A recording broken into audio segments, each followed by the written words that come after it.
Hi students, I am the principal of this channel. Welcome to Think Tank. Good morning students. तो आज Indian express के editorial and idea page में 3 important articles हैं जो कि आज हम कवर करेंगे। तो चलिए सबसे पहले आर्टिकल पे जाते हैं जो कि हमें anti microbial resistance it means bugs and all के बारे में डिस्कस यहाँ किया जा रहा है कि उनसे हमें क्या थ्रेट है। सुपर बग्स जो होते हैं हमारे स्वास्थ्य पे क्या उसका इफेक्ट पड़ रहा है, हमें उससे कैसे बचना है, वो कैसे WHO के द्वारा बहुत बड़ा थ्रेट घोषित कर दिया गया है। तो चलिए शुरू करते हैं। ये आर्टिकल जो है वो अनु रघुनाथन ने दिया है, उन्होंने दिया है हमें ये आर्टिकल। चलिए डिस्कस करते हैं। तो एंटी माइक्रोबायल रेजिस्टेंस जो होता है उसे हम एंटीबायोटिक रेजिस्टेंस भी कहते हैं, जो कि एक ग्लोबल हेल्थ चैलेंज है और एक बहुत बड़ा पब्लिक हेल्थ क्राइसिस भी है। ठीक है, इवन WHO ने भी इसे डिक्लेयर कर दिया है कि one of the 10th health threat facing humanity, मतलब ह्यूमैनिटी जो अभी जितने भी थ्रेट्स फेस कर रही है 10 सबसे बड़े थ्रेट्स में से ये भी एक सबसे बड़ा थ्रेट है। ठीक है, तो यहाँ कहा जा रहा है कि एंटी माइक्रोबायल केमिकल्स या मॉलिक्यूल्स जो होते हैं जो बग्स को मारते हैं, ठीक है, वो मॉडर्न मेडिसिन का आज के समय में बैकबोन है, रीढ़ की हड्डी की तरह वो मॉडर्न मेडिसिन के ये रोल प्ले कर रहे हैं। बट अगर यही एंटी माइक्रोबायल्स जो है वो इम्प्रॉपरली अगर उसे यूज़ करेंगे हम, तो क्या होता है कि वो कुछ कुछ बग्स में कुछ अलग टाइप का प्रेशर क्रिएट करते हैं। ठीक है, the bugs most vulnerable to the drugs die quickly, जो बहुत उस एंटी माइक्रोबायल मॉलिक्यूल से वल्नरेबल होंगे वो बग्स तो मर जाएंगे, बट कुछ कुछ क्या होता है कि वो सर्वाइव कर जाते हैं, खुद को रेप्लिकेट अपने में कुछ बदलाव ले आते हैं और सुपर बग्स बन जाते हैं। तो जो ये एंटी माइक्रोबायल रेजिस्टेंस जो है ये सुपर बग्स से ही डेवलप होता है। ठीक है, जिनके अंदर एंटी माइक्रोबायल काम करना बंद कर देता है। जैसे कि हाँ ठीक है, जैसे कि हम कोविड के टाइम भी देख रहे थे कि बिना वैक्सीनेशन के कोई भी हम दवाई खा रहे थे तो कुछ काम ही नहीं कर रहा था उस वायरस के ऊपर। तो क्या होता है जब एंटी माइक्रोबायल हम खाते हैं या हम लेते हैं तो जो बग्स मरना होता है वो मर जाते हैं, बट कुछ बग्स जो होते हैं वो क्या होता है कि अपने आप को रेप्लिकेट कर लेते हैं और वो सुपर बग्स बन जाते हैं। जैसे फर्स्ट वेव ऑफ कोविड के बाद जो सेकंड डेल्टा वेरिएंट आया था वो फर्स्ट वाले से ज़्यादा खतरनाक था, एज लाइक सेम यहाँ सीन चल रहा है। तो बोला जा रहा है कि AMR को, मतलब एंटी माइक्रोबायल रेजिस्टेंस को टैकल ही करना पड़ेगा। ये सॉल्यूशन जो है हमें बनाना होगा। ठीक है, सॉल्यूशन हमें लाना होगा जो कि साइंस रिसर्च एंड डेवलपमेंट की मदद, जिसमें साइंस रिसर्च एंड डेवलपमेंट बहुत बड़ा रोल प्ले करेगा। ठीक है, AMR नेशनल एक्शन प्लान जो है have been implemented in several served economies including India for human health. तो यहाँ बोला जा रहा है कि AMR को एंटी माइक्रोबायल जो है, ठीक है, रेजिस्टेंस जो है उसमें एक नेशनल एक्शन प्लान जो बोल रहा है वो फॉर्मुलेट करने के लिए बोला जा रहा है। ठीक है, जो कि इम्प्लीमेंट किया जाएगा बहुत बड़े बड़े कंट्रीज इकोनॉमीज में, जिसमें से हमारा भारत देश भी आता है। For the human health. ठीक है, the development and implementation of. ठीक है, उसके बाद बोला जा रहा है, अब हम यहाँ पढ़ेंगे कि हमें क्या क्या करना चाहिए, क्या इसके प्रिस्क्रिप्शन होते हैं जिससे हम इस एंटी माइक्रोबायल रेजिस्टेंस से बच सके। ठीक है, तो पहला बोला जा रहा है कि प्रिवेंशन।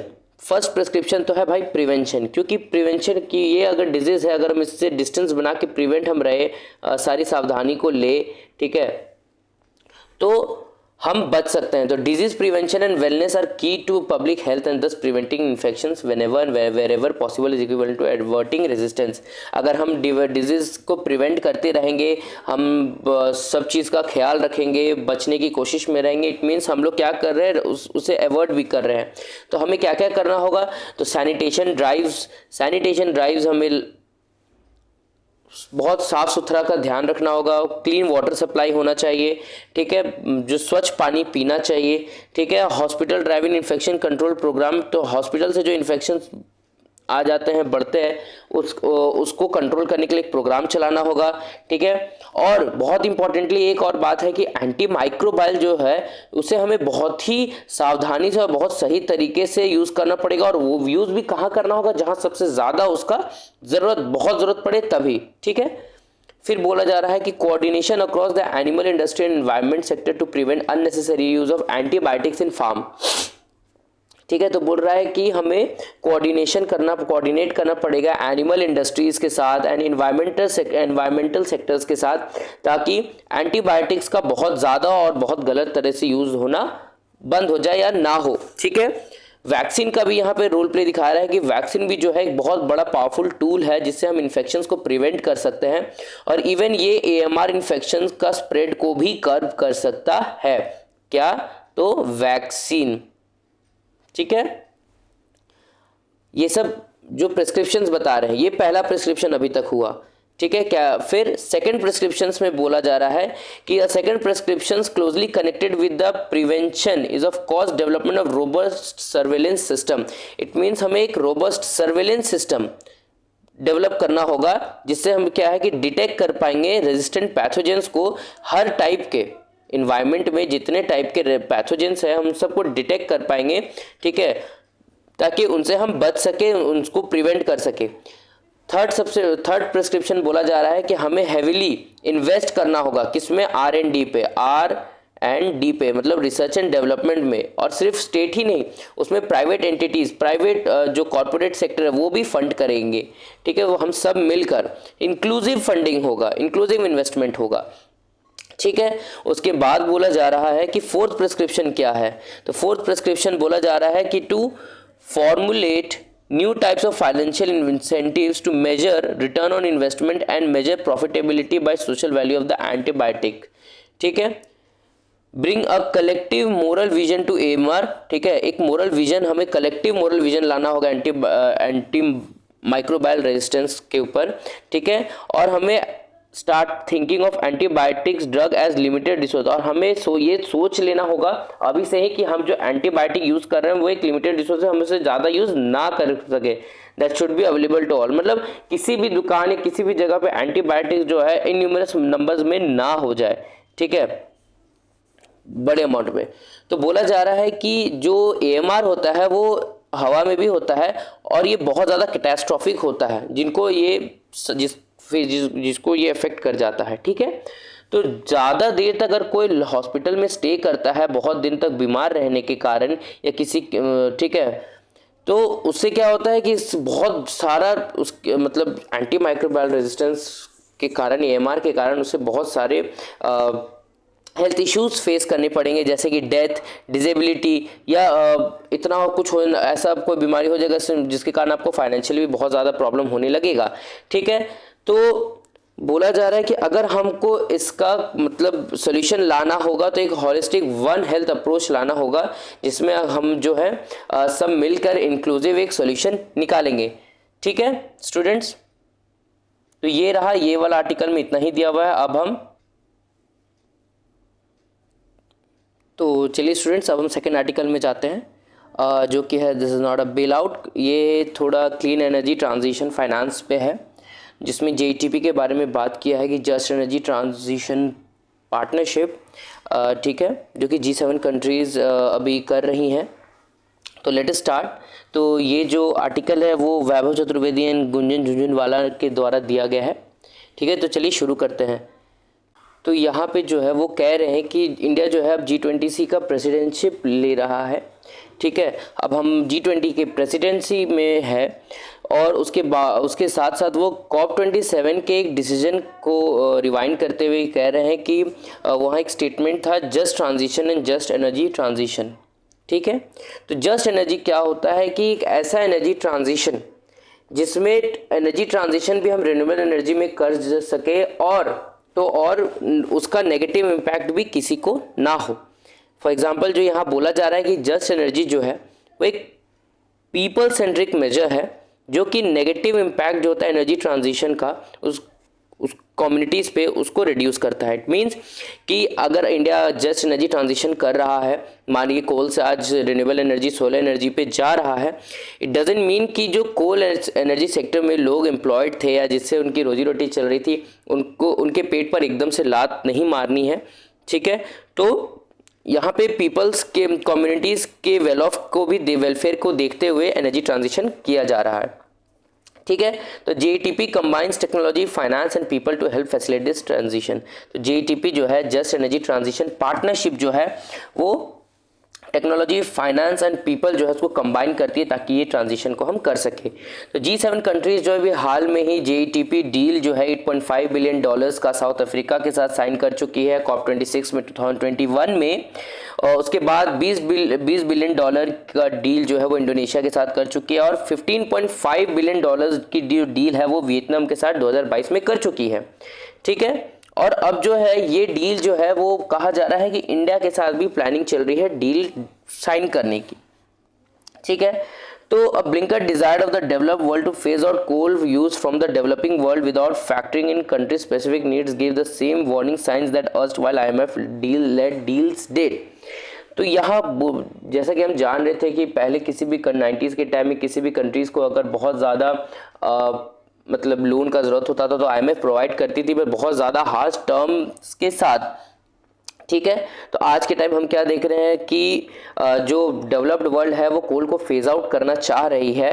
ठीक है, तो वो ये भी जान रही है कि अपने ऊपर वो बहुत बर्डन नहीं ले सकती, तो वो क्या कर रही है कि आज के टाइम अगर कोई भी कंट्री उनसे लोन अगर लेती है, IMF से लोन लेती है, तो वो उनके ऊपर एकदम हार्श टर्म्स डाल रही हैं, ताकि वो क्या है कि उस पर्टिकुलर कोल को या किसी भी अपने टर्म्स कितना बोल्ड और इतना स्ट्रांग रख रही है कि जो सामने वाला कंट्री है, जो लोन टेकिंग कंट्री है, वो बहुत ज़्यादा उस टर्म्स से दब जाए।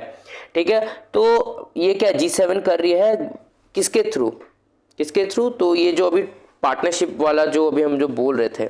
ठीक है, तो ये किसका एक हमें इसमें एक परछाई दिख रही है, तो IMF जो पहले करती थी वो अभी ये इसमें शो हो रहा है थोड़ा थोड़ा। ठीक है, तो conditions that IMF required for lending such as fiscal austerity, trade liberalization, open capital market were often counterproductive and devastating for the local population। जैसा कि हम जान रहे हैं कि 1990s में इंडिया को भी लोन लेना पड़ा था, जिसके कारण इंडिया को लिबरलाइजेशन, प्राइवेटाइजेशन, ग्लोबलाइजेशन लाना पड़ा था, जिसके कारण स्टार्टिंग में लोगों को बहुत दिक्कतें हुई थी। तो यहाँ वही बोल रहा है कि उस जो IMF जो कंडीशंस रखती है ट्रेड लिबरलाइजेशन का, ओपन कैपिटल मार्केट का, वो जो होता है सिर्फ काउंटर प्रोडक्टिव ही नहीं, डिवास्टेटिंग भी होता है लोकल पॉपुलेशन के लिए। ठीक है, तो चलिए एनालाइज करते हैं कि क्यों JTP जो है इंडिया के लिए वो न्यू IMF नहीं होने वाली है, छोटी IMF का रोल प्ले नहीं करने वाली है। ठीक है, तो अभी जब हम इंडिया का हालात देखते हैं तो वो 1991 वाले हालात नहीं है जो उस टाइम हुआ करते थे। अभी जो इंडिया की करंट बार्गेनिंग पोजीशन जो है वो बहुत ही अच्छी है और उसे एक्नॉलेज भी करना चाहिए। ठीक है, तो और जो अगर हम देखें कि साउथ अफ्रीका की जो स्थिति है वो अभी ठीक नहीं है, उन्हें कैपिटल की ज़रूरत भी है। ठीक है, तो जो जैसे कि अब हम साउथ अफ्रीका को ले रहे हैं, तो जो JTP टर्म जो डिक्टेट कर रही है कि उन्हें अब कोल के ऊपर, कोल बेस्ड पावर प्लांट पे कोई नया इन्वेस्टमेंट नहीं करना है, और तो और कोल बेस्ड पावर जनरेशन को जो फ्लीट जो है उसको रिड्यूस भी करना है। ठीक है, तो just focusing on coal phase out could impose enforcing challenges on already weak South African power system.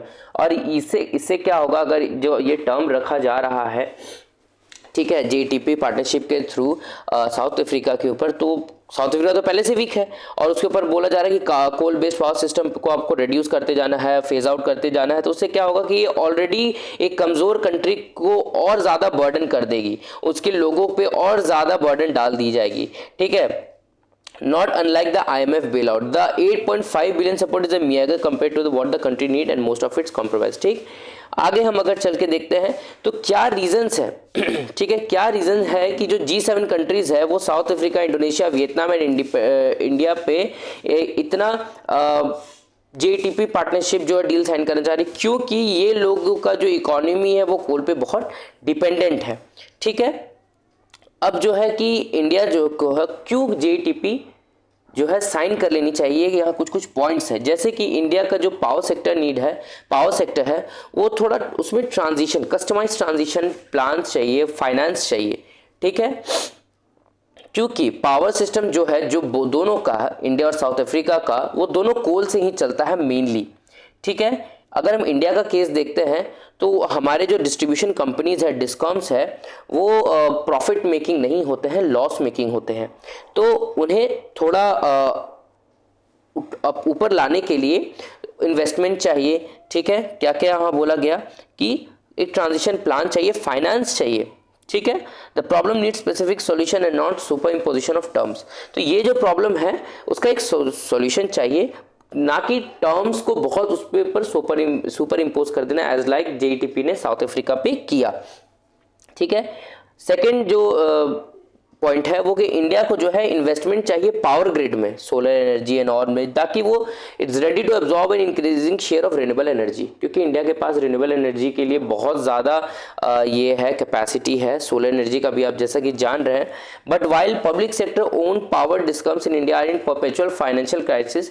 हाँ, जैसा कि हम अभी पढ़े कि जो इंडिया की पावर डिस्ट्रीब्यूशन कंपनीज है वो ऑलरेडी फाइनेंशियल क्राइसिस में चल रहे हैं, परंतु उसके बावजूद, ठीक है, उनके जो टेक्निकल स्टेट्स जो हैं वो कंटिन्यूसली इम्प्रूव भी कर रहे हैं। ट्रांजिशन एंड डिस्ट्रीब्यूशन लॉसेज जो है ग्रिड के वो पहले से कम हुए हैं। 31.3% था 2004 में, जो कि अब हो गया है 4-5 में, और जो कि अब हो गया है 20.66% इन 2018-19। ठीक है, अब हम थर्ड जो पॉइंट है क्यों इंडिया को साइन करना चाहिए, JETP deal for India can not just focus on a quick coal phase out. जो जेईटीपी डील है इंडिया के लिए वो क्विक कोल फेज आउट को पे नहीं फोकस करेगी और ना ही करनी चाहिए। ठीक है, क्योंकि India's carbon emission are expected to peak only 2 decades from now. क्योंकि इंडिया का जो कार्बन एमिशन का जो पीक है वो अभी से 20 साल बाद, 2 डेकेड्स के बाद पीक पे होने वाला है, ना कि अभी ही तुरंत। ठीक है, necessitating the addition of both renewable energy as well as coal for its fastest growing electricity demands। ठीक है, और जब बल्कि साउथ अफ्रीका जो है, ठीक है, उसका जो कार्बन एमिशन का जो पीक है, ठीक है, वो बल्कि अगला ही 3 साल में 2025 में ही आ जाएगा। इसीलिए उसके ऊपर इतना सुपर इम्पोजिशन का टर्म चलो वैलिड हम देख रहे हैं, बट हमारे ऊपर इतना सुपर इम्पोजिशन नहीं होना चाहिए और ना ही हो। ठीक है, क्योंकि अभी हमारा 2 डेकेड्स बाकी है। If the G7 countries want to secure a JETP with India, they should focus on building trust and recognizing India's bargaining power। अगर G7 countries को JETP है, पार्टनरशिप जो है वो इंडिया के साथ अगर करनी है, सिक्योर करनी है, तो वो इंडिया के साथ वो एक ट्रस्ट बिल्ड करे और इंडिया के अभी के कंडीशन, अभी के पावर, अभी के डिप्लोमेसी को भी रिकॉग्नाइज, एक्नॉलेज करे। ठीक है, to ensure that India is an equal partner in setting the term agenda for its cleaner energy transition. Millions of India are directly and indirectly dependent on the coal economy, which begs for wider, deeper and institutionalized conversation on just transition. India के जो लाखों लोग हैं वो आज भी कोल economy पे dependent है, इसीलिए हमें एक वाइडर, डीपर और एक इंस्टीट्यूशनलाइज्ड कन्वर्सेशन करना होगा जस्ट ट्रांजिशन के ऊपर। अगर G7 कंट्रीज जो है वो जेईटीपी इंडिया के साथ सिक्योर करना चाहती है तो they should focus on offering support to builder. उन्हें क्या करना चाहिए, तो उन्हें कोल फेज आउट पूरी तरीके से करने की जगह ग्रीन हाइड्रोजन बेस्ड इकोनॉमी को बढ़ावा देना चाहिए। ठीक है, रिन्यूएबल एनर्जी को बढ़ावा देना चाहिए बाय इन्वेस्टिंग इन टेक्नोलॉजीज के ऊपर इन्वेस्ट करके। ठीक है, जो कि इंडिया, उससे क्या होगा कि इंडिया का जो पावर ग्रिड है वो और फ्लेक्सिबल होगा, जैसे कि battery storage, low cost finance and etcetera. तो अगर इस तरह से अगर इंडिया और जो G7 कंट्री जेईटीपी सिक्योर करती है तो इंडिया के लिए जो जेईटीपी है वो कोई न्यू IMF बेल आउट नहीं प्रूव होगी। ठीक है, and it is a crucial partnership, but Delhi can't dictated terms. जो दिल्ली जो है उसके टर्म्स को डिक्टेट नहीं कर सकती है। ठीक है स्टूडेंट्स, अब जो है हम थर्ड और लास्ट आर्टिकल पे जाएंगे, जो कि जैसा कि कल रजत शर्मा जी के शो पे मिस्टर अडानी आए थे, तो उनके इंटरव्यू से कुछ बात को लेकर यहाँ पे जो अशोक गुलाटी सर ने यहाँ पे एक आर्टिकल दिया है। ठीक है, जिसमें मेनली यहाँ शो किया जा रहा है कि गौतम अडानी जी जो है वो सोलर एनर्जी के लिए आपका कितना सारा इन्वेस्टमेंट कर रहे हैं। ठीक है, और यहाँ पे कुछ जो कह सकते हैं कि स्टेप्स इनिशिएट के लिए कुछ पॉलिसीज या प्लान्स बताए गए हैं, जो कि अगर हम करें तो वो काफ़ी फार्मर्स के लिए भी अच्छा होगा। जैसे कि मैं आपको कुछ पॉइंट्स बता दे रहा हूँ यहाँ पे, कि एक यहाँ पे दिया हुआ है कि जो he announced plan to invest 65,000 crores in setting up a mega solar power plant of 10,000 megawatts। ठीक है, कहाँ पे, राजस्थान में मिस्टर अडानी ने 65,000 करोड़ रुपए इन्वेस्ट करने का अनाउंस कर दिया है सोलर पावर प्लांट बनाने का 10,000 मेगावाट का कैपेसिटी के साथ राजस्थान में। वहीं तमिलनाडु में भी ठीक है। तमिलनाडु गवर्नमेंट भी जो उनको सपोर्ट करे, क्योंकि वहाँ पे भी एक लार्जेस्ट सोलर पावर प्लांट वो बनवाने वाले हैं कुमुठी में। ठीक है, उनके साथ उन्होंने अपने बहुत सारे एक्सपीरियंस को शेयर किया। ठीक है, इवन यहाँ पे एक और पॉइंट दिया हुआ है कि Gautam Adani's foundation is committing 60,000 crore to give back to society through promoting better health education skill development. ठीक है, ये सब तो बेसिक पॉइंट्स जो उनके स्टेटमेंट में था। बट अगर हम मेन अपने टॉपिक पे आए, ठीक है, तो यहाँ मेन कहा जा रहा है कि इंडिया का जो पॉपुलेशन है वो बहुत ज़्यादा एग्रीकल्चर रिच पॉपुलेशन है। ठीक है, यहाँ कहा जा रहा है the largest share of India's working population is engaged in agriculture, the education levels are low and average holding size is small. ठीक है, हाउस होल्ड इनकम जो है, एवरेज हाउस होल्ड इनकम जो है वो हाईवर बिलो टू 20,000 पर मंथ है अभी current prices पे। ठीक है, many marginal farmers earn less than this, और भी बहुत सारे फार्मर्स हैं जो 20,000 से भी कम आज के समय पे कमाते हैं। ठीक है, जो कि एक सस्टेनेबल डिमांड बेस जो है वो प्रोवाइड नहीं करा पाता है इतना कम सैलरी। ठीक है, तो अब एक रिवॉल्यूशन लाने की बात आ रही थी इंडिया में। ठीक है, educating this population at a large scale और even creating new skills for mid long drawn process हो सकता है। मतलब इतने बड़े सोसाइटी को पढ़ाना, स्किल कराना, इतना बड़ा पॉपुलेशन को स्किल के तरफ बहुत ज़्यादा पुश करना, तो एक बहुत लंबा प्रोसेस होगा। तो अडानी जो है कि वो ग्रीन एनर्जी के फील्ड में बोल रहे हैं कि बहुत बड़ा प्लेयर बनने का सोचे हैं और वो बनने वाले हैं। कि solar farms today needs a lot of land that is degraded. जैसा कि हम जान रहे हैं, देखिए मानते हैं वो सोलर एनर्जी में अपने आप को बहुत बड़ा रोल प्ले करवाना चाह रहे हैं। ठीक है, बट सोलर एनर्जी जो है वो बहुत बड़ा ज़मीन जो है वो जो यूज़ नहीं हो रहा उसे उसका डिमांड करती है। ठीक है, बट जो कि इंडिया में उतना है नहीं। ठीक है, इंडिया में लैंड स्कार्स है, तो क्या करे, तो इंडिया जो है the alternatives is to have a solar as a third crop on farmers field। ठीक है, तो बोला जा रहा है कि जो थर्ड क्रॉप जो है हम सोलर एनर्जी को मान सकते हैं फार्मर्स के लिए। The designing of solar panels and structure has to be done in manner that allows enough sunlight to come through for photosynthesis of crop below. मतलब हम इन शॉर्ट बता रहे हैं कि मानिए अगर ये हमारा फील्ड है, तो इस हाइट पे हमें सोलर पैनल लगाने हैं। ठीक है, 4 फीट के तो होते हैं, इस हाइट पे लगाने हैं और इस तरह से लगाने हैं कि जो नीचे में हमारा जो क्रॉप्स लगा हुआ है उस तक भी फोटोसिंथेसिस आराम से हो जाए और ये जो है हमारा सोलर पैनल भी इस पे लग जाए। इससे कारण क्या होगा कि हमारा क्रॉप्स भी प्रोड्यूस होता जाएगा और सोलर जो एनर्जी है वो प्रमोट होती जाएगी। सोलर एनर्जी हमें और प्रोड्यूस कर पाएंगे, जिसमें जो है फार्मर्स का रोल बहुत बड़ा हो जाएगा, फार्मर बहुत बड़ा रोल प्ले करेंगे। और तो और फार्मर्स को सबसे बड़ा इसमें इनकम बेनिफिट ये होगा कि यहाँ पे एक एग्जाम्पल दिया हुआ था। ठीक है, कि हाँ यहाँ पे देखिए दिया हुआ है कि एक कंपनी है, ठीक है, सन मास्टर, जो he tried out his idea on 4 acres, जिसने इस आइडिया को 4 एकर्स पे यूज़ किया था और उन्होंने देखा था कि 1.2 लाख एकड़ पर ईयर टू फार्मर। उन्होंने सोलर एनर्जी ट्रांजिशन इस अपने फार्मर्स के लैंड पे करवाई थी, जो कि वहाँ बोला गया था कि मतलब इट मीन्स वहाँ पे ये आउटकम भी आया कि जब लोगों ने वहाँ पे अपने सोलर एनर्जी को इम्प्लीमेंट करवाया अपने लैंड के ऊपर, उसके साथ साथ क्रॉप प्रोडक्शन भी हुआ, तो पर फार्मर को पर एकड़ के लैंड पे 1.25 लाख मिले per year to farmer for using their land for solar and agriculture activities. इससे क्या हुआ कि फार्मर के जो इनकम है वो डबल हो गया विद इन 6 मंथ्स। ठीक है, तो ये एक आर्टिकल थी, तो आप इसे एक बार रीड कर लेना।